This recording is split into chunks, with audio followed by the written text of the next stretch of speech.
So that was such a big deal that Donald Trump said those things that we've all known, that they lied us into a war, and he was president during 9/11, and he's got to take the responsibility for that, for both those things. That's such a big deal that everybody on the right is freaking out that he said that. Because the line is, George Bush kept us safe. And thank God Al Gore wasn't in the White House when this happened, and George Bush was, because Al Gore would have maybe not invaded the wrong country. Why do they say that? They still say that. Marco Rubio said it at that debate. I'm glad it was George Bush and not Al Gore. Otherwise, maybe we would have done something good about global warming and not gotten into foreign wars. Anyway, maybe we could have got a bottle of water in the middle of New Orleans during Katrina. Who knows? But thank God. So this is such a big freak out. Here's Charles Kramer on Fox, and here's what he said about it. But I think he might have made a major stumble in terms of substance when he accused George W. not just of making a mistake, but of deliberately lying us into the war. Now, that is a charge that you have to go to the more radical Democrats to hear. You don't hear it among Republicans. You don't even hear it among mainstream Democrats. You don't hear that. When he says you got to go to the mixture, I can't even think of one who says it. I can't even think of one. Here we go. You don't hear it about from reasonable Democrats. And then I thought that was sort of going to a place where he may regret, particularly since George W. is really popular in South Carolina. So there he goes up. Now this is the thing that's going to ruin Trump. He could say anything. He could call John McCain, their nominee from 2008. He can crap all over his war record, say he's not a war hero because he got captured. He could do that. He can diss the troops, a war hero troop who was captured, a prisoner, a POW. He could diss him, doesn't care. He can say whatever he wants about women. He can say whatever he wants about Fox News. He can say whatever he wants about Muslim. He can say whatever he wants about anybody and everything, except he can't say this about 9/11. He can't say this about the Iraq War. We'll see. I think it's not going to touch him at all. Charles Kramer thinks this is the thing that's going to kill him. He goes on and says this. There was one exchange where Trump was blaming 9/11 on George W., and Jeb answered. It was a good answer, but not strong enough. And I think it was Rubio who then stepped in and said, no, that was the fault of President Clinton, who had a chance to kill Osama bin Laden and didn't. See, that's the Republican narrative.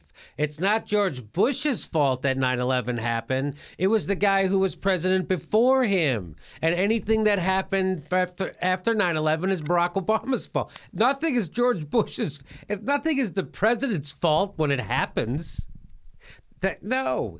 So that's the story that Trump has just pierced, right? And we all know it, but that's the BS inside the Beltway bubble, media bubble. That's the story that they all tell themselves, but I don't think a lot of people really believe that. Maybe some Republicans believe that for reals, but that's one of those lies they tell themselves. So what do you think? Well, you have to remember how little they've been exposed to that idea, the diehard Republicans. Right. So it's not surprising that they freak out when they hear that kind of reaction. But that entire crowd was all like, capos and lieutenants of the Republican Party. That debate. Yeah. It's not like that's the Republican rabble.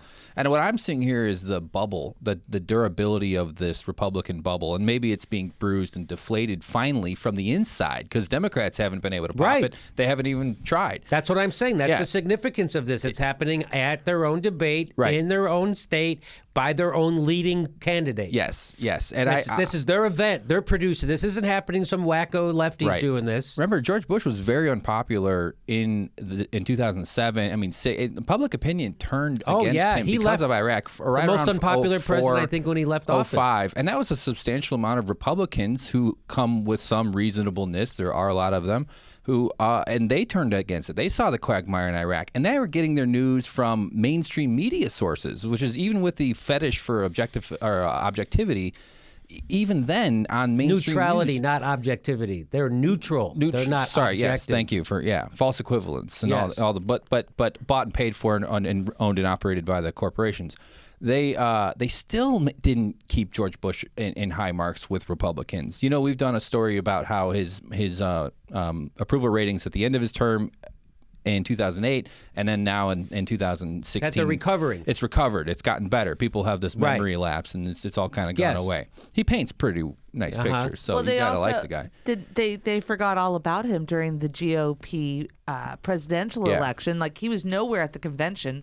They didn't want him anywhere. They didn't want to mention his name. Right. But right now they have to mention his name. Well, you know, it's funny that after months of Trump spouting lies, spouting racism, spouting sexism, spouting xenophobia, that the Republican crowds finally start booing him when he starts saying the truth about Iraq. Right. That's pretty interesting. Yeah. And what I'm kind of getting at is that these media elites and the candidates and the crowd at that debate, they don't know how big the Republican base spreads out, and meaning how much it includes people who actually don't like George Bush. Right. Oh, I see what you're saying. That's what I mean. Yeah. Because those people aren't in those circles. I don't know why I pronounced it that way. Trump is building his legacy of bullshit by tarnishing Bush's legacy of bullshit. Right. Right. Okay. So let's see if he has anything else to say. And I thought that was a very telling blow. Yes. So he said that. So anyway, that's their guru, Charles Krauthammer, saying he thinks that Trump really screwed up and that Marco Rubio did the right thing because he went and he did the narrative that's been approved by the party elite and the media. That's the improved, that George Bush kept us safe, and thank God Al Gore wasn't president when 9/11 happened. And Jimmy Carter caused Hurricane Katrina. Yes. Yeah.